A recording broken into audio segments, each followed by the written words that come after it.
नमस्कार। दवाइयाँ में आपका स्वागत है। आज का जो हम लोग का मेडिसिन है वो है इरिथ्रोमाइसिन।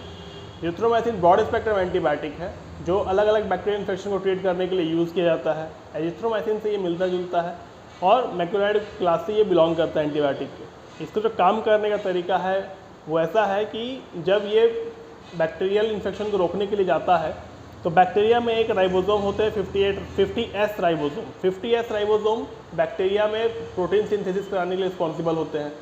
तो ये जाके उसके ऊपर बाइंड करता है और प्रोटीन सिंथेसिस को रोक देता है। करता क्या है ये 50S राइबोसोम से ये बाइंड करता है तो वहाँ पे एक अमीनो एसाइल ट्रांसफर्ड RNA होता है जिसका ट्रांसलोकेशन को ये रोक देता है। जब ये ऐसा करता है तो 50S राइबोसोम जो है वो एक नया अमीनो एसिड को प्रोटीन के पेप्टाइड चेन में ऐड नहीं कर पाता। अब ये अमीनो एसिड क्या है प्रोटीन में, तो जैसे हम लोग घर बनाते हैं तो उसका बिल्डिंग ब्लॉक आपको होता है ईंटा, या फिर जो लीगो का एक आता है ना बच्चा खिलौने वाला, एक के ऊपर एक लगा के अलग अलग डिज़ाइन बनाया जाता है, तो वो जो एक एक यूनिट है वो उस लीगो का है, ईंटा घर का यूनिट है। वैसे ही प्रोटीन का यूनिट आपको है अमीनो एसिड। तो वो अमीनो एसिड को बाइंड नहीं करवाता है प्रोटीन के पेप्टाइड चेन में। तो इससे क्या होता है कि बैक्टीरिया धीरे धीरे कमज़ोर होने लगता है और बैक्टीरिया का बाद में देहांत हो जाता है, बैक्टीरिया मर जाता है। इसका फार्माकोकाइनेटिक्स डिपेंड करता है कि किस रूट से इसको लिया गया है। इसके 3 रूट है देने के बॉडी में। पहला है आपको ट्रॉपिकल रूट, दूसरा है आपको इंट्रावेनस रूट और तीसरा है आपको ओरल रूट। जब इसको ओरल रूट से लिया जाता है तो ये बॉडी में रैपिडली एब्जॉर्ब होता है क्योंकि एसिड में आपको ये स्टेबल होता है, उतना ज़्यादा दिक्कत नहीं होती है, आराम से एब्जॉर्ब होती है और पूरे बॉडी में डिस्ट्रीब्यूट होता है। इसका जो ब्लड में पीक कंसंट्रेशन है वो 2 से 3 घंटे के बीच में अटेन हो जाता है। उसके बाद इसका मेटाबॉलिज्म लीवर में होता है। इसका जो हाफ लाइफ है वो आपको 1.5 to 2 आवर्स के बीच का होता है, 1.5 से 2 घंटे के बीच का होता है।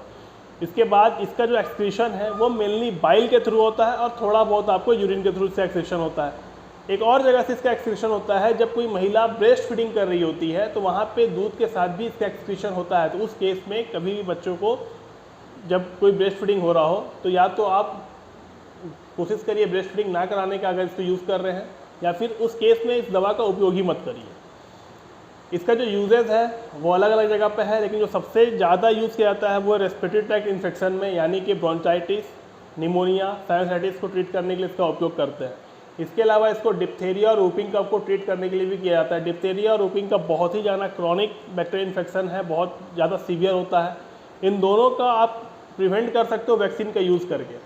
अगर वैक्सीन का समय पे यूज़ किया जाए तो ये आराम से प्रिवेंट हो जाते हैं। वुपिंग कफ ज़्यादा आपको बच्चों में देखने को मिलता है और जो डिप्थेरिया है इसमें म्यूकस मेम्ब्रेन बहुत ज़्यादा थिक हो जाते हैं, गाढ़े गाढ़े म्यूकस होने लगते हैं, सांस लेने में प्रॉब्लम होती है, फ्लू जैसे सिम्टम्स होता है, कमजोरी होती है।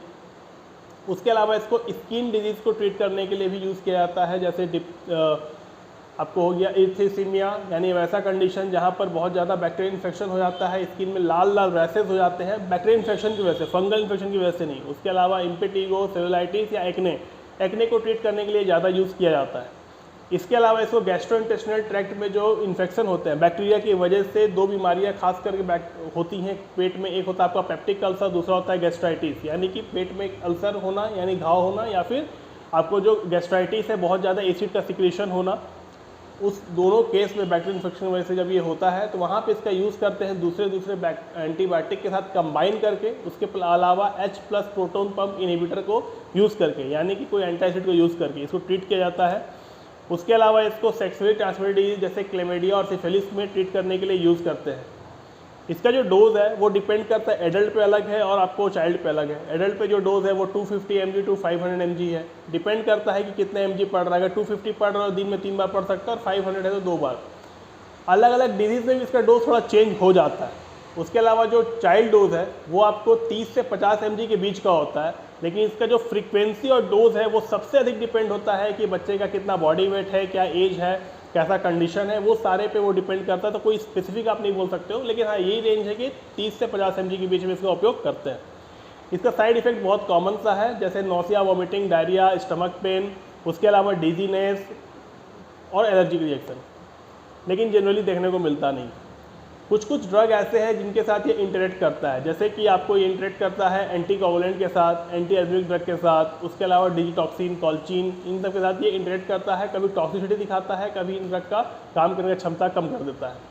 उसके अलावा इसको आप प्रेगनेंसी में यूज़ कर सकते हैं, प्रेगनेंसी में सेफ़ है, लेकिन ब्रेस्ट फीडिंग में बिल्कुल सेफ़ नहीं है। वहाँ पे इसका उपयोग कोशिश करें कि ना ही करें, प्रेगनेंसी में भी कोशिश करें कि ना ही करें, लेकिन प्रेगनेंसी में ये सेफ़ है। उम्मीद है कि आपको ये वीडियो पसंद आया होगा, इन्फॉर्मेटिव लगा होगा। अगले वीडियो में फिर मिलेंगे हम लोग, तब तक अपना ख्याल रखिए। जय हिंद,